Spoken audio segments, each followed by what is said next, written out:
Welcome to Chatting Local, where we're going to continue talking about how to get your business found on the internet. And we're going to jump into a topic next that my eyes went, pew. We'll be right back. Getting your business found online, there's a lot of different parts to that. We've been talking about a few in this series, and I have Eric here from Woodle, who has been walking us through all the different pieces that are important for us to be found online. And as a small business person, it's kind of getting to a point now where it's almost like cars nowadays. You can't work on them. Mm-hmm. You know, back in the day, you could do everything. Now it's like, okay, I got to take it to a technician, and you are that technician in this case. We're going to talk about content optimization. Okay, I know what content is. I know what optimization is. Tell us about it. So content in its simplest form, we want to, if you came to me with 100 keywords that you wanted to make sure your business was visible for, then we want to write content around that to make sure it's incorporated within the site. But beyond that, you need to make sure that in the back-end code, everything is tagged correctly. Different tags, header tags, everything is in the place that it should be. And on our website, we offer an SEO audit tool where you can put in your information and our system will generate a report that you can then hand to your web development guy, who will probably be thrilled to now be usually a 40-pager. That's everything that needs to be corrected. Again, our microsites are going to be set correctly and fully optimized. But some of the things that happen, Google gives ranking for HTTPS versus HTTP. Mm-hmm. That's ultimately when you have the lockbox in the corner. And that used to be that in order to, for people, that was the SSL right. Certificate. You only had to have that if you were selling something. Right. But they've changed that recently just because? Well, there's a little bit of underwriting that goes into it. It more ensures that that's not going to be a malicious site. So that's one of the reasons why they give ranking for that. But it's interesting, there's a file that has to be changed on the back end to make sure that site is forced HTTPS versus HTTP. Okay. There should be a lockbox in the upper left corner. If there's not, then that means that there is mixed content, which means that there's images that are HTTP still, but yet there's other content that's HTTPS. So you can't get a lockbox until everything is secure. So one of the things that our audit will do is it'll look for any mixed content. It'll also go through and look for different all different types of errors and warnings and ultimately things in the site that just need to be improved upon. Making sure that there is the right mix of H1 tags, that your images have descriptions, that everything is there that should be. So people that are doing their own websites, do you know what an H1 tag is? Do you know what all this stuff is?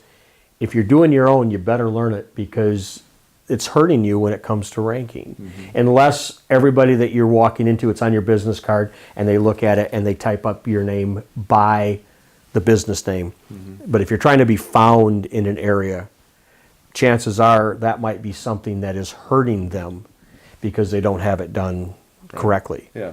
First, get your audit. You'll see there's an overview of different areas. We'll have some of the top issues summarized here. And again, this is a completely free service. So if I go into the areas like with mixed content, this is a perfect example on this site of we have HTTPS on the home page, but we have HTTP content, which is an image. And in this example, it's their logo image that is pushing. It's not secure, so therefore they're not going to get a lockbox. If we look at some of the other items like no redirect or canonical, what that is a canonical is going to be if you have a site that's not set up for HTTPS correctly, mm-hmm. You may be showing two different versions of every single page. So you have to tell the search engines, yes, I have duplicate content, but the correct content is going to be the HTTPS version. Okay. Disregard the HTTP. So all of your microsites are going to be already set up for this. Absolutely. Right out of the box. They don't have to worry about it. And I don't know if I'm going to set myself up here or not, but can you do an audit? You said the audits take a while. Yeah, but we did one on your site.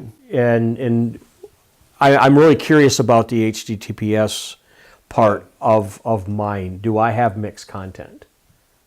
You only have two. So yeah, so you've got That's me wiping the sweat off. yeah, and these are easy fixes because this is YouTube content. So all you have to do is just put an S there and you're fixed. Oh, okay. So But that's nice. But if you go to woodle.com, you have this tool there that people can go on and they can put their domain in and they can check this.